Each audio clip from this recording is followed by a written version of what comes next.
দিন শেষে আমি এটাই বলতে চাই হাসিনাকে যে হাসিনা অনেক পাপ করেছে। দিন শেষে আমি এটাই বলবো যে সে হচ্ছিল নমরুদ, ওই যে ফেরাউনের গল্পটা পড়ুক কোরআন থেকে, ও ফেরাউনের গল্পটা পড়ুক।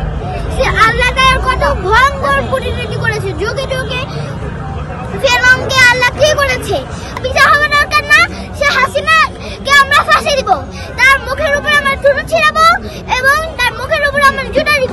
হাসিনাও তো এখন ফেরাউন, আমরা সবাই নবী নূহ আলাইহিস সালাম, মানে কি তখন আমরা যেহেতু এসেছি তাহলে ফেরাউন তো পালিয়ে গিয়েছে, তাহলে এখন আল্লাহ তাকে শাস্তি দিবে। তাহলে আমাদের মাধ্যমে আল্লাহ তাদেরকে শাস্তি দিচ্ছে, তার মাধ্যমে আল্লাহ যাদেরকে ফাঁসি শাস্তি দিচ্ছে, আমরা ফাঁসি শাস্তি দিচ্ছি। তাড়াতাড়ি সম্ভব তাদেরকে বাংলাদেশে আনা হোক, বাংলাদেশে শহীদ মিনার অথবা টিএসসি যে কোনো একটা জায়গায় তাকে ফাঁসি দেওয়া হোক। সে আমাদেরকে এত কষ্ট দিয়েছে, যে যদি আমাদেরকে কষ্ট না দিত তাহলে তার আজকে এই পরিণতি হতো। সাক্ষী হতে এসেছি। আচ্ছা, তুমি বড় হয়ে কি হতে চাও? আমি বড় হয়ে আমেরিকা প্রেসিডেন্ট আর বিশ্ববিখ্যাত সায়েন্টিস্ট হতে চাই। সেও তো অনেকে আছে, তাহলে ওদেরকে আগে ফাঁসি দেওয়া হোক। তারপর যারা মানে দেশের বাইরে চলে গিয়েছে তাদেরকে যত তাড়াতাড়ি সম্ভব তাদেরকে বাংলাদেশে আনা হোক, বাংলাদেশে শহীদ মিনার অথবা টিএসসি যে কোনো একটা জায়গায় তাকে ফাঁসি দেওয়া হোক। সে আমাদেরকে এত কষ্ট দিয়েছে, যে যদি আমাদেরকে কষ্ট না দিত তাহলে তার আজকে এই পরিণতি হতো। তোমাদেরকে কি কষ্ট দিয়েছে? আমাদের ভাই বোনদেরকে মেরে ফেলেছে, আমার শত শত মায়ের বুক খালি করেছে, সেগুলো কোনো কষ্ট হলো না? সেগুলো তো একটা কষ্ট। তাহলে সে হাসিনা যে আমাদেরকে কষ্ট দিয়েছে সেটা বিচার হবে দরকার না, সে হাসিনাকে আমরা ফাঁসি দিব, তার মুখের উপরে আমরা থুতু ছিড়াবো এবং তার মুখের উপরে আমরা জুতা দিব, কারণ সে হচ্ছে আমাদেরকে কষ্ট দিয়েছে। এই জন্য আমরা তার মুখের উপরে আমরা থুতু ফেলবো।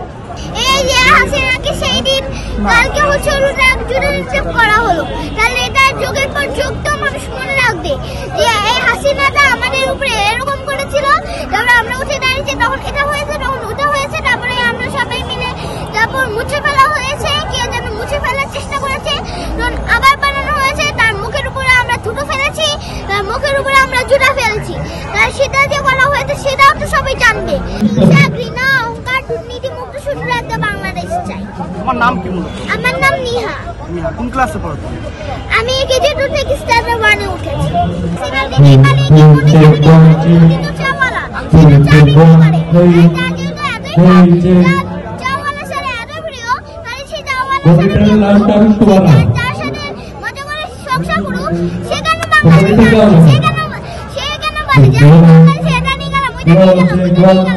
আমি বাংলাদেশে দখল করবো, কোনো ভাগ যাবে না, এটা হারাম। তাহলে ও কেন এই সম্পত্তি আমরা কোনো কিছু দিব না, ও যত কিছু আমরা কিছু দিব না। সে যদি বাংলাদেশে আসতে চায় তাহলে সে পিটিয়ে লাল করে দিবে। সম্পত্তি এত লোক কেন? সে যদি